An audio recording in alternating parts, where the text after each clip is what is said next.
Hello friends, welcome to my YouTube channel SDI computer classes. आज के इस programme में हम लोग HTML और JS की हेल्प से टेबल बनाने के प्रोग्राम को समझेंगे। हमारे पास एक आउटपुट है। यहाँ पर एक इनपुट बॉक्स बना हुआ है और इसके बगल में एक बटन बना हुआ है और इस बटन में लिखा हुआ है प्रिंट।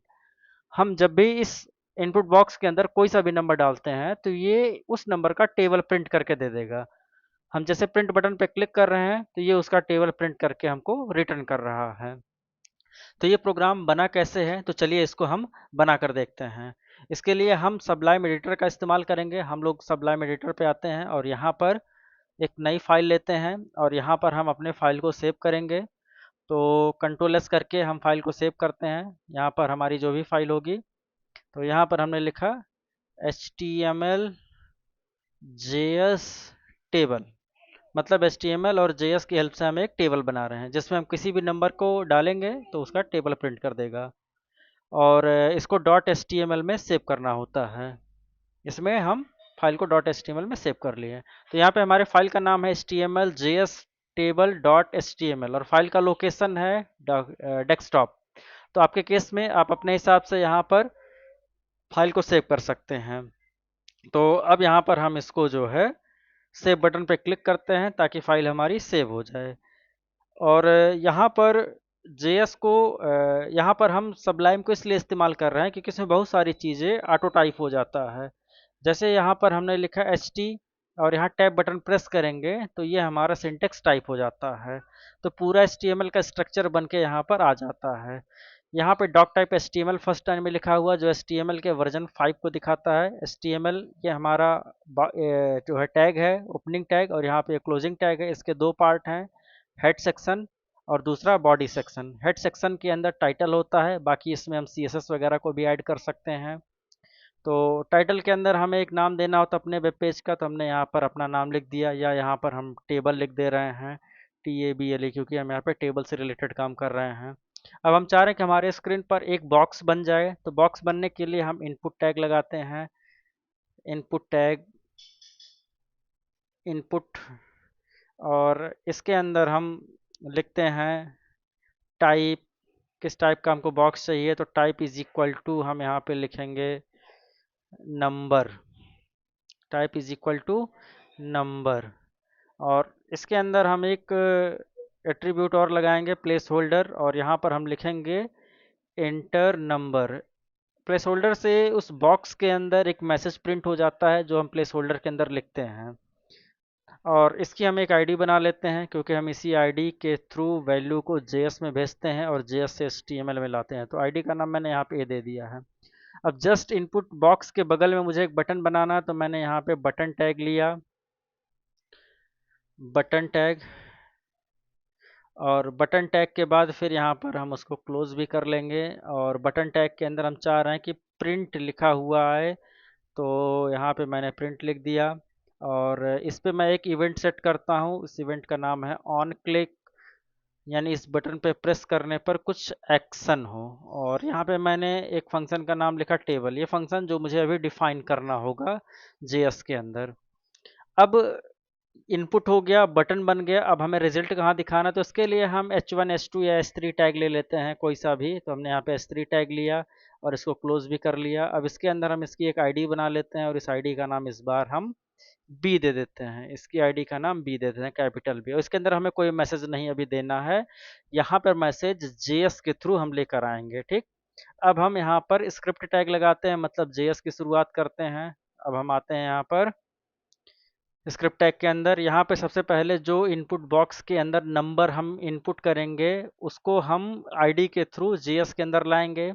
तो यहाँ पे मैंने एक वेरिएबल डिफाइन किया, where n is equal to document document dot get element by ID. तो यहाँ पर मैंने आईडी लिख लिया और यहाँ पर हमने आईडी ए ले लिया कि जहाँ पर आईडी ए है वहाँ की वैल्यू को लाकर n को दे दो। ये हो गया वैल्यू। ठीक, कोशिश कीजिए कि सिंटेक्स एरर ना होने पाए, नहीं तो फिर प्रोग्राम चलने में बड़ी दिक्कत होती है। ठीक। अब मुझे टेबल प्रिंट कराना है। किसी भी नंबर का टेबल प्रिंट कराने के लिए उस नंबर को 1 से लेकर 10 तक के सारे नंबर से मुझे बारी बारी से मल्टीप्लाई करना होता है, और जो भी रिजल्ट आएगा वन बाय वन करके उसको हम कलेक्ट करके HTML के अंदर भेज देंगे। तो 1 से 10 तक का रेंज लगाने के लिए हम फॉर या व्हाइल दोनों में से किसी भी लूप का इस्तेमाल कर सकते हैं। तो यहाँ पे हम फॉर लूप का इस्तेमाल कर रहे हैं। फॉर लूप के अंदर हमने लिखा i इक्वल्स 1, और यहाँ पे हमने सेमीकोलन सिंबल को लगाया। फिर आगे लिखते हैं कि i is less than equal 10, मतलब i को 1 से स्टार्ट करो और 10 पे ख़त्म करो, और 1 1 का इंक्रीमेंट कर दो। ठीक है। अच्छा, जब हम JS के अंदर आते हैं तो यहाँ पे मुझे फंक्शन भी बनाना होता है। अगर फंक्शन नहीं बनाएंगे तो काम नहीं होगा। तो यहाँ पे हम फंक्शन को लिख लेते हैं, फंक्शन कीवर्ड, और इसके अंदर हमारा फंक्शन का नाम लिख लेते हैं, जो कि अभी मैंने ऑन क्लिक में डिफाइन किया वो बटन टैग में। तो हमने टेबल यहाँ पे लिख दिया, और इसके अंदर हम मैसेजेस को टाइप करेंगे। यानी हमारा पहला हो गया कि वैर लिख के n लिखा, और यहाँ पे हमने जो HTML के अंदर जिसकी ID है उसके अंदर की वैल्यू को मैंने n में डाल दिया। अब इस n को मुझे टेबल का इस n का मुझे टेबल फाइंड करना है। तो n का टेबल फाइंड करने के लिए n का टेबल फाइंड करने के लिए n को बारी बारी से 1 से लेकर 10 तक के सारे नंबर से मुझे इसका मल्टीप्लाई करना होगा। तो फॉर का मैंने ब्लॉक बनाया, और इसके अंदर हम लिखते हैं t is equal to n multiply I, यानी n में जो नंबर है उसको 1 से मल्टीप्लाई करो फिर t में डाल दो, फिर n का मल्टीप्लाई 2 से करो फिर t में डाल दो। ऐसे n का मल्टीप्लाई 1 2 3 4 5 6 7 8 9 10 से होता रहेगा, t में जाता रहेगा। और इस t वाले नंबर को हम क्या करते हैं, t वाले नंबर को हम भेज देंगे प्रिंट होने के लिए। तो प्रिंट होने के लिए हम क्या करेंगे, यहाँ पे हम लिखेंगे document dot get element by ID, और यहाँ पर हम उस आईडी को डिफाइन करेंगे जहाँ पर भेजना है। तो हमें H3 के अंदर भेजना है, तो यहाँ पे इसकी आईडी भी है, वही आईडी मैंने लिख लिया। अब यहाँ पे लिखेंगे, चूंकि ये चीज़ हम HTML के अंदर भेज रहे हैं, तो हम लिखेंगे डॉट इनर HTML। सिंटेक्स एकदम एग्जैक्ट ऐसे ही होना चाहिए, अगर कुछ भी गलत होगा तो ये प्रोग्राम रन नहीं करेगा। अब मुझे यहाँ पर सारे वैल्यू को कलेक्ट करके तब भेजना है, तो इसीलिए मैं यहाँ पे प्लस इक्वल लिखूंगा, और हमारा वैल्यू किसके पास है, टी के पास, तो टी को लिखा। अगर मुझे रिजल्ट अलग अलग लाइनों में चाहिए तो इसके लिए डबल कोट्स के अंदर हम br टैग को डिफाइन करेंगे इस तरीके से।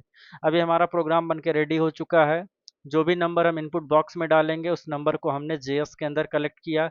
उसके बाद इस नंबर को मैंने बार बार 1 से लेकर 10 तक के सारे नंबर से मल्टीप्लाई किया, और मल्टीप्लाई करने के बाद उस नंबर को हमने फिर से टेबल के अंदर HTML के अंदर भेज दिया, और इस तरीके से टेबल प्रिंट हो जाएगा। अब इस प्रोग्राम को रन कराते हैं। रन कराने के लिए सबसे पहले Ctrl+S करेंगे और राइट क्लिक करके यहाँ पे ओपन इन ब्राउज़र करेंगे। ब्राउज़र ओपन हो गया। यहाँ पर देखते हैं कोई नंबर डालते हैं 12 और प्रिंट पे क्लिक करते हैं, तो अभी टेबल प्रिंट नहीं हो रहा है, तो इसका मतलब इसमें कुछ सिंटेक्स एरर है। तो एक बार हम इसको देख लेते हैं। यहाँ पे आईडी की आई स्मॉल लेटर में हमने इसको कैपिटल में किया, फिर से हम अल्ट टैब किए और ब्राउज़र पे आए, रिफ्रेश करेंगे F5 से, और फिर से नंबर डालेंगे और प्रिंट पे क्लिक करेंगे। अभी भी कुछ एरर है, एक बार और उसको देख लेते हैं। यहाँ पर आईडी सही है, यहाँ भी सही है, कोई syntax error. Document dot get element by ID dot value for i is equal to 1, i is less than 10। Document dot get element by ID dot inner HTML plus equal. यहाँ पे मुझे कॉन्केटिनेशन सिंबल का इस्तेमाल करना होता है। अगर हम कॉन्केटिनेशन का नहीं करेंगे तो टी और BR यानी इन दोनों में डिफरेंस, मतलब इन दोनों में एक एरर आ जाता है। तो इसको मैंने यहाँ पे सेव किया, अल्ट टैब किया, F5 प्रेस किया। अब हम नंबर को यहाँ पे लिखते हैं, कोई सा भी नंबर 12 लिखा और एंटर किया। देखिए टेबल प्रिंट हो गया। इसको हम फिर से रिफ्रेश करते हैं, इसमें हम दूसरा नंबर डालते हैं 34, प्रिंट पे क्लिक करेंगे तो देखिए यहाँ पे दूसरा नंबर आ गया। F5 प्रेस किया, इसके अंदर हमने दूसरा नंबर डाला और प्रिंट पे क्लिक किया, तो ये नंबर का टेबल प्रिंट हो गया। दोस्तों, अगर ये प्रोग्राम आपको अच्छा लगा तो हमें सपोर्ट कीजिए, वीडियो को लाइक कीजिए, चैनल को सब्सक्राइब कीजिए, अपने दोस्तों के साथ शेयर कीजिए, और अपना ढेर सारा प्यार हमको दीजिए। थैंक यू दोस्तों।